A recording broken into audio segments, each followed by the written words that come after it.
अटकाया। वहां कोई आदमी नहीं है, उसने खुद को बताया। यह असंभव था कि वहां एक आदमी होना चाहिए जो विंग को देख रहा हो। उसने आंखें खोली। गेटिंग इनहेलेशन के साथ सीट के खिलाफ हटना। न केवल आदमी अभी भी वहां था, बल्कि वह मुस्कुरा रहा था। विल्सन ने अपनी अंगुलियों को मोड़ लिया और नाखूनों को अपनी हथेलियों में तब तक खोदा जब तक दर्द भड़क नहीं गया।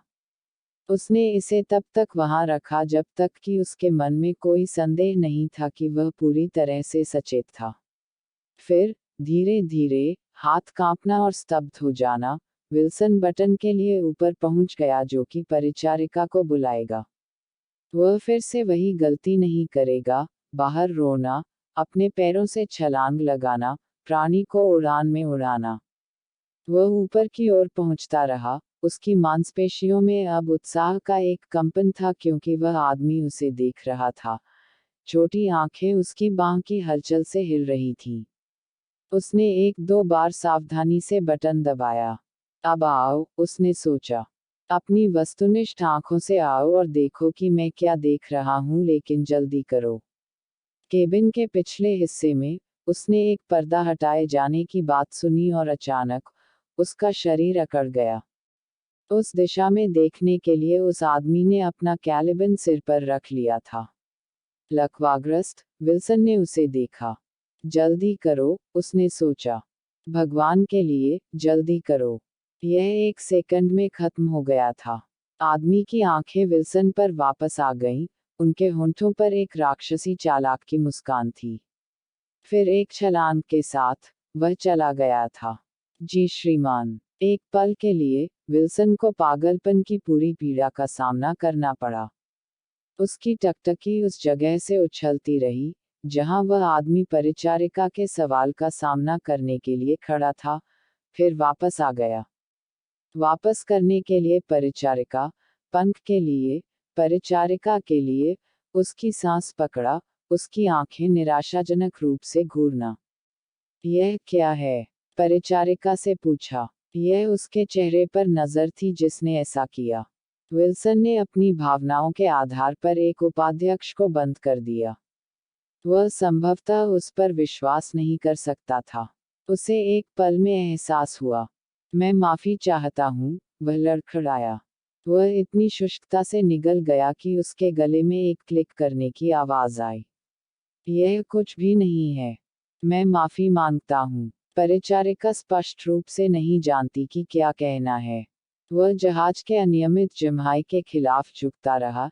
एक हाथ विल्सन के बगल वाली सीट के पीछे की तरफ था, दूसरा उसकी स्कर्ट की सीम के साथ धीरे धीरे हिलता हुआ।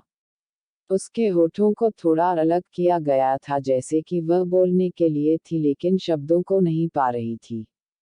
ठीक है, उसने आखिरकार कहा और अपना गला साफ किया। अगर आपको कुछ चाहिए। हाँ, हाँ, धन्यवाद। क्या हम तूफान में जा रहे हैं? परिचारिका जल्दबाजी में मुस्कुरा दी। बस एक छोटी सी, उसने कहा। किसी बारे में चिंता की जरूरत नहीं। विल्सन ने छोटी छोटी हिलाने वाली हरकतों के साथ सिर हिलाया। फिर, जैसा कि परिचारिका दूर हो गई, अचानक सांस ली, उसकी नथुने भड़क गए। उसने महसूस किया कि वह पहले से ही उसे पागल समझ रही थी, लेकिन यह नहीं जानती थी कि इसके बारे में क्या करना है, क्योंकि प्रशिक्षण के दौरान, उन यात्रियों को संभालने के बारे में कोई निर्देश नहीं दिया गया था जिन्होंने सोचा था कि उन्होंने छोटे पुरुषों को विंग पर क्राउचिंग करते देखा था। विचार। विल्सन ने अपना सिर अचानक घुमाया और बाहर देखा। उन्होंने विंग के अंधेरे उदय को देखा, थकावट का भड़कना, निमिष रोशनी। उसने आदमी को देखा कि वह कसम खाएगा। वह अपने आसपास की हर चीज से पूरी तरह वाकिफ कैसे हो सकता है, हर तरह से समझदार और फिर भी ऐसी बात की कल्पना कर सकता है। क्या यह तर्कसंगत था कि दिमाग, सभी वास्तविकता को विकृत करने के बजाय, विवरणों की स्थिर व्यवस्था के भीतर, एक बाहरी दृष्टि से, सम्मिलित करना चाहिए? नहीं, तार्किक नहीं है। अचानक, विल्सन ने युद्ध के बारे में सोचा, उन अखबारों की कहानियों के बारे में जो आकाश में जीवों के कथित अस्तित्व को याद करते हैं जिन्होंने अपने कर्तव्यों में मित्र देशों के पायलटों को त्रस्त कर दिया था। उन्होंने उन्हें ग्रेमलिन कहा। उन्हें याद आया, क्या वास्तव में ऐसे प्राणी थे? क्या वे वास्तव में यहाँ मौजूद हैं, कभी नहीं गिरते, हवा पर सवार, स्पष्ट रूप से थोक और वजन पर, फिर भी गुरुत्वाकर्षण के लिए अभेद्य। वह सोच रहा था कि जब वह आदमी फिर से दिखाई दे। एक सेकंड विंग खाली था।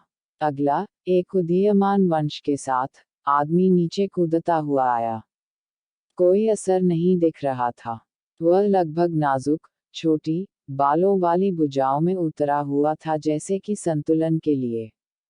विल्सन ने तंज कसा। हाँ, उनके लुक में ज्ञान था। वह आदमी था, वह इसे एक आदमी के रूप में सोचने के लिए। सोमो ने समझा कि उसने विल्सन को व्यर्थ में फकीर कहने के लिए छल किया था। विल्सन ने खुद को अलार्म से कांपते हुए महसूस किया। वह दूसरों के लिए आदमी के अस्तित्व को कैसे साबित कर सकता है? उसने चारों ओर सख्त देखा। उस लड़की के आर पार। अगर वह उससे धीरे से बात करता, उसे जगाता, तो क्या वह कर पाती?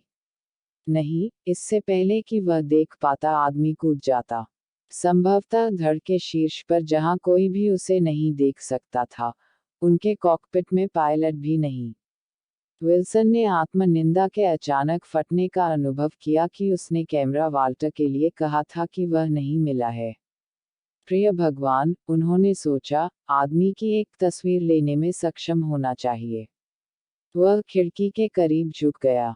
आदमी क्या कर रहा था? अचानक ऐसा लगता था कि अंधेरा छलांग लगा रहा है क्योंकि पंख बिजली से चकरा रहे थे और विल्सन ने देखा था। एक जिज्ञासु बच्चे की तरह, आदमी को हिचकी के पंख किनारे पर स्क्वाट किया गया था, जिससे उसका दाहिना हाथ एक चक्करदार प्रोपेलर की ओर बढ़ा। जैसा कि विल्सन ने देखा, मोहित हो गया, आदमी का हाथ बंद हो गया और जब तक कि अचानक नहीं हुआ, तब तक वह धुंधली हो चुकी गिलहरी के करीब आ गया और आदमी के होंठ पीछे की ओर घूम गए। वह एक उंगली खो दिया है। विल्सन ने सोचा, बीमार हो गया। लेकिन तुरंत वह आदमी फिर से आगे बढ़ा, उंगली बढ़ाई, कुछ राक्षसी शिशु की तस्वीर एक प्रशंसक ब्लेड के स्पिन को पकड़ने की कोशिश कर रही थी। अगर यह इतनी छिपी हुई जगह से बाहर नहीं निकला होता, तो यह देखने के लिए मनोरंजक होता। उस पल, एक कॉमिक दृष्टि थी, एक परी कथा ट्रोल किसी भी तरह से जीवन में आती है। हवा उसके सिर और शरीर पर बालों पर चाबुक लगाती है। उसका सारा ध्यान प्रोपेलर के मोड़ पर केंद्रित था। यह पागलपन कैसे हो सकता है? विल्सन ने अचानक सोचा। क्या आत्म रहस्योद्घाटन इस भयावह छोटी डरावनी संभवतः उस पर सबसे अच्छा कर सकता है? बार बार, जैसा कि विल्सन ने देखा, आदमी आगे पहुंच गया। बार बार, अपनी उंगलियों को वापस झटका दिया, कभी कभी, वास्तव में, उन्हें अपने मुंह में डाल दिया जैसे कि उन्हें ठंडा करना।